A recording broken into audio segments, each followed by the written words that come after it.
Bismillahirrahmanirrahim. Assalamualaikum warahmatullahi wabarakatuh. Eh, Sebelumnya, perkenalkan nama saya Arini Zakiatul Anwaria dan dua teman saya yaitu Mbak Balkis Nahdliya Az-Zahra dan Mbak Aulia Ayu Ramadhani. Di sini kami akan menjelaskan tentang masa Khalifah Abu Bakar As-Siddiq dan Umar bin Khattab. Langsung saja. Pada masa Rasulullah, tugas Rasul tidak saja sebagai pembawa risalah Islam, akan tetapi juga sebagai pemimpin masyarakat. Setelah Rasulullah Shallallahu Alaihi Wasallam wafat, para sahabat Rasulullah merasakan ada kekosongan pemimpinan di tengah masyarakat dan para nabi pun berkumpul untuk menentukan pilihannya. Pada saat itu, terdapat pertentangan antara kaum Muhajirin dan kaum Ansor pada saat akan diangkatnya Abu Bakar As-Siddiq. Pertentangan terkait proses pengangkatan Abu Bakar radhiyallahu anhu sebagai khalifah berlangsung dramatis. Ketika kaum Muhajirin dan Ansor berkumpul di Sakifah Bani Sa'idah, terjadi perdebatan tentang calon khalifah masing-masing, mengajukan argumentasi tentang siapa yang berhak menjadi khalifah. Kaum Ansor itu mencalonkan Sa'id bin Ubaidillah, seorang pemuka dari suku Al-Khazraj sebagai pengganti Nabi. Dalam kondisi tersebut, Abu Bakar, Umar, dan Abu Ubaidah bergegas menyampaikan pendirian kaum Muhajirin, yaitu agar menetapkan pemimpin dari kalangan Quraisy. Akan tetapi, hal tersebut mendapat perlawanan keras dari Al-Hubab bin Munzir atau kaum Ansor. Di tengah perdebatan tersebut, Abu Bakar mengajukan dua calon khalifah yaitu Abu Ubaidah dan Zohroh dan Umar bin Khattab. Namun kedua tokoh ini menolak usulan tersebut. Akan tetapi Umar bin Khattab tidak membiarkan proses tersebut semakin rumit. Maka dengan suara yang lantang beliau membaiat Abu Bakar sebagai khalifah yang diikuti oleh Abu Ubaidah. Kemudian proses pembaiatan pun terus berlanjut seperti yang dilakukan oleh Bashir dan bin Sa'ad beserta pengikutnya ya yang hadir dalam pertemuan tersebut. Setelah itu, para ulama menyebutkan bahwa Abu Bakar As-Siddiq merupakan salah satu-satunya sahabat Nabi yang pernah menggantikan Nabi Muhammad sebagai imam sholat. Pesan secara tersirat bahwa Abu Bakar memang layak menggantikan Rasulullah dan menjadi khalifah pada saat itu. Di sisi lain, untuk menghindari perseteruan berkepanjangan antara kaum Muhajirin dan kaum Ansor, di mana kaum Ansor sudah berkumpul di Bani Syakifah untuk mengangkat Sa'ad bin Ubaidah sebagai pemimpin, Abu Bakar As-Siddiq menghampiri mereka dan melakukan distribusi kekuasaan. Abu Bakar As-Siddiq mengatakan bahwa kami adalah kepimpinannya dan kalian adalah para menterinya. Seperti itu. Dan proses pengangkatan Abu Bakar radhiyallahu anhu sebagai khalifah ternyata tidak sepenuhnya mulus karena beberapa ada yang belum memberikan ikrar seperti Ali bin Abi Thalib, Abbas bin Abdul Muthalib, Fadil bin Al-Abbas, Zubair bin Al-Awam, bin Al-As, Khalid bin Sa'id, dan lain-lain masih banyak sekali. Telah terjadi pertemuan sebagai kaum Muhajirin dan Ansor dengan Ali bin Abi Thalib di rumah Fatimah. Mereka bermaksud membaiat Ali bin Abi Thalib dengan anggapan bahwa beliau tidak patut menjadi khalifah karena berasal dari Bani Hashim yang berarti Ahlul Bait. Proses pengangkatan Abu Bakar radhiyallahu anhu sebagai khalifah pertama menunjukkan betapa seriusnya masalah suksesi kepemimpinan dalam masyarakat Islam pada saat itu, dikarenakan suku-suku Arab kepemimpinan mereka didasarkan pada sistem senioritas dan prestasi, tidak diwariskan secara turun-menurun. Begitulah pengangkatan Abu Bakar As-Siddiq radhiyallahu anhu.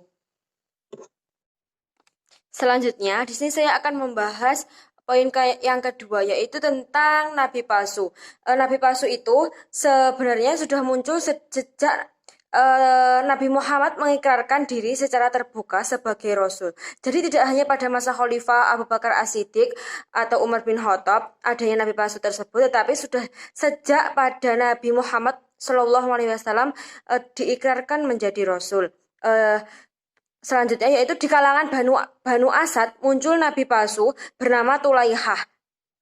Sedangkan kalangan Banu Hanifah menyambut Musailamah. Juga penduduk Yaman mengenal nama Aswad Al-Ansi yang bergelar Zulkhimar atau orang yang berkudung. Selanjutnya yaitu ada juga nabi palsu bergender perempuan, yaitu Sajah binti Al-Haris bin Suwaid namanya. Dia berasal dari Bani Tamim. Dia memproklamirkan kenabiannya setelah Rasulullah wafat dan ketika kaum muslimin sedang sibuk menghargai kaum murtadin. Muhammad Hussein Haikal dalam As-Siddiq Abu Bakar mengulas nabi-nabi palsu ini oleh Rasulullah tidak untuk menangkis kebohongan mereka, dan dengan keimanan yang sudah kuat, orang-orang yang beriman itu akan mampu membasmi mereka. Jadi seperti itu. Nabi palsu itu sebenarnya sudah ada sejak Rasulullah mengikrarkan diri sebagai rasul. Tetapi saat Rasulullah wafat, banyak sekali nabi palsu yang menyatakan bahwa dirinya itu nabi seperti itu. Selanjutnya akan diteruskan presentasi oleh Mbak Aulia dan Mbak Balkis. Silahkan.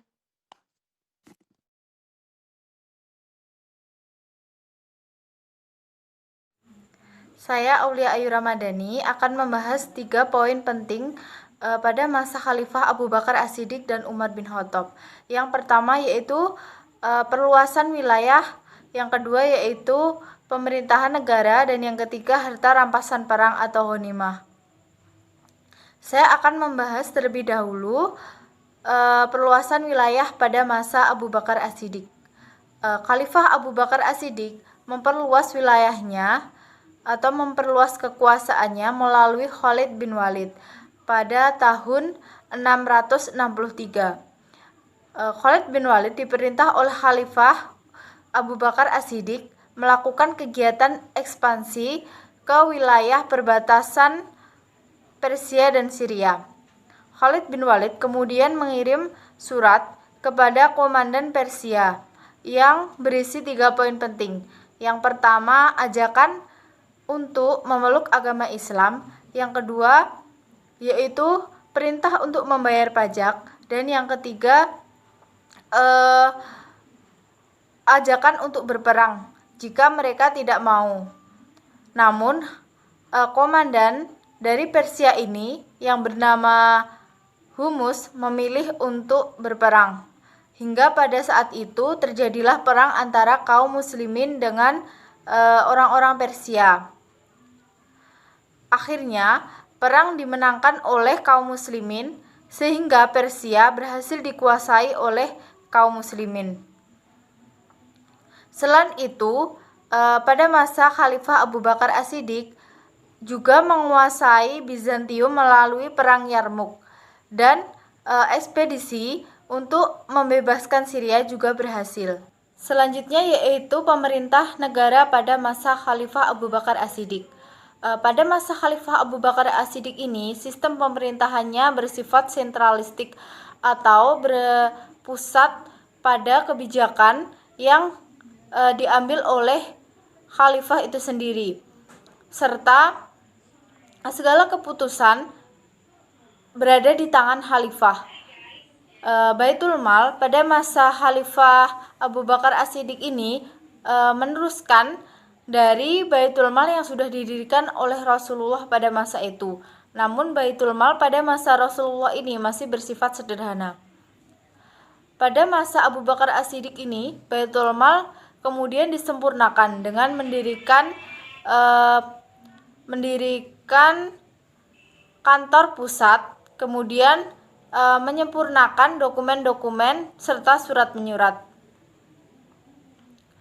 Pada masa Khalifah Abu Bakar As-Siddiq ini, sistem hukum atau pedoman hukumnya yaitu Al-Quran dan Hadis. Al-Quran dan Hadis dijadikan sebagai pemecah permasalahan pada masa itu, serta permusyawaratan sering dilakukan untuk mendapatkan suatu solusi yang kemudian diputuskan dan disebut dengan istima.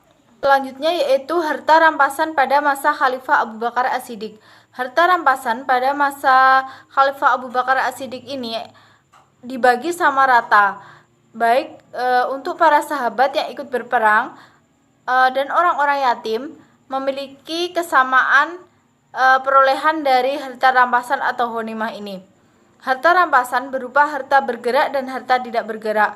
Di antaranya seperti tanah, kemudian perkebunan, dan juga rumah yang ditinggali oleh orang-orang atau pasukan yang kalah dalam berperang. Setelah membahas mengenai masa Khalifah Abu Bakar As-Siddiq, selanjutnya yaitu pada masa Umar bin Khattab. Di zaman Umar bin Khattab, perluasan wilayah gelombang pertama terjadi di ibu kota Syria, jatuh pada tahun 635. Setahun kemudian, Bizantium kalah di pertempuran Yarmuk. Setelah itu Syria jatuh di tangan Muslim. Diteruskan ke Mesir yang dipimpin oleh Amr bin As, dan di Irak dipimpin oleh Sa'ad bin Abi Waqqas, juga dikuasai oleh Muslim. Setelah itu ibu kota Mesir jatuh di bawah kekuasaan Islam, termasuk salah satunya kota Al-Qadisiyah, yaitu ibu kota yang berada di Irak. Selanjutnya yaitu mengenai pemerintahan negara pada masa Umar bin Khattab. Pemerintahan negara pada masa Umar bin Khattab ini berlangsung selama 10 tahun. Pemerintahan pada masa Umar bin Khattab juga mendirikan sebuah institusi yang dinamakan dengan institusi Diwan Al-Atta. Institusi ini merupakan pencatatan mengenai penerimaan tunjangan yang akan diterima oleh khas negara. Munculnya Diwan sebagai tindakan untuk menghadapi ketidakmampuan Baitul Mal mendistribusikan kekayaan yang didapat Muslim pada waktu itu. Pada pemerintahan Umar bin Khattab juga melakukan penetapan penanggalan. Pada masa Khalifah Umar, penetapan penanggalan yaitu Hijriyah, yang sistem kalender ini pada peristiwa hijrahnya Nabi Muhammad SAW dari Mekah ke Madinah. Kemudian lembaga pemerintahan yang dibentuk pada masa ini diantaranya yaitu lembaga pelayanan militer, lembaga kehakiman dan eksekutif, lembaga pendidikan dan pengembangan Islam, dan yang terakhir yaitu lembaga jaminan sosial. Yang terakhir yaitu harta rampasan pada masa Khalifah Umar bin Khattab. Pada masa Khalifah ini, harta rampasan hanya mengambil harta bergerak saja. Umar menegaskan agar yang diambil harta bergerak saja kepada kaum muslimin. Umar juga menyampaikan bahwa jika kekayaan mereka semua diambil, lalu dengan apa mereka akan hidup selanjutnya? Yang dimaksud Umar di sini adalah orang-orang yang kalah dalam berperang. Jadi mereka tidak mengambil harta seperti tanah, rumah maupun kebun pada masa itu. Sekian yang dapat saya sampaikan. Untuk poin selanjutnya akan disampaikan oleh teman saya, Mbak Balkis. Bismillahirrahmanirrahim. Assalamualaikum warahmatullahi wabarakatuh. Perkenalkan, nama saya Balkis Nadia Zahra. Di sini saya akan melanjutkan presentasi dari Aulia Ayu dan Arini. Di sini saya akan membahas 2 poin, yaitu perlimpahan daerah kepada hakim daerah dan sistem pertanahan. Untuk poin yang pertama, saya akan membahas tentang perlimpahan daerah kepada hakim daerah pada masa Abu Bakar dan Umar. Nah, untuk meningkatkan kesejahteraan umum, Abu Bakar ini membentuk lembaga Bait Atmal, semacam kas negara atau lembaga keuangan. Nah, pengelolaannya ini diserahkan kepada Abu Ubaidah, sahabat Nabi, yang digelari Amin al-Ummah atau kepercayaan umat. Selain itu didirikan pula lembaga pengadilan yang ketuanya dipercayakan kepada Umar bin Khattab. Nah, kebijakan lain yang ditempuh Abu Bakar adalah membagi hasil sama rata rampasan perhiasan atau ghanimah. Dalam hal ini ia berbeda pendapat dengan Umar bin Khattab yang menginginkan pembagian itu dilakukan tiap-tiap sahabat. Alasan yang diberikan kepada Abu Bakar itu adalah semua perjuangan yang dilakukan atas dasar nama Islam itu akan mendapat pahala dari Allah Subhanahu wa taala di akhirat. Nah, karena itu Abu Bakar membiarkan mereka mendapatkan bagian yang sama rata. Berbeda dengan Umar yang membagi tiap jasa para sahabat. Baik, yang kedua ada sistem pertanahan. Nah, sistem pertanahan pada masa Abu Bakar, jika ada suatu suku yang tidak mau menyerah dan ingin melakukan pertempuran atau perang, maka kebijakan Abu Bakar, siapa yang kalah maka akan menyerahkan tanahnya kepada pemenang, dan tanah itu sebagai harta rampasan dan dikuasai oleh pemenangnya. Dan pada masa Abu Bakar ini tanah sebagai harta rampasan tadi, jika sudah diberikan, itu akan diberikan kepada semua kaum muslim atau umat muslim. Selanjutnya, sistem pertanahan pada masa Khalifah Umar. Nah, pada masa Khalifah Umar ini ada tanah yang ditundukkan melalui jalur perang dan juga jalur damai. Nah, tanah yang melalui jalur perang itu disebut sebagai tanah unwah, akan tetapi tanah yang ditundukkan melalui jalur damai itu disebut sebagai tanah sawat. Wilayah yang ditaklukkan melalui jalur perang tadi kan disebut sebagai tanah unwah. Nah, tanah unwah ini hanya berlaku kepadanya al-Khoraj dan al-Usyur. Nah, yang selanjutnya yang melalui pada masa Khalifah Umar yang melalui jalur damai. Pada jalur damai ini tadi wilayah tanah syahwat. Nah, tanah syahwat ini hanya berlaku kepadanya al-Usyur. Baik, sekian presentasi dari kelompok 2. Apabila banyak kurangnya mohon dimaafkan. Wabillahi taufik walhidayah, waridho warinaya. Wassalamualaikum warahmatullahi wabarakatuh.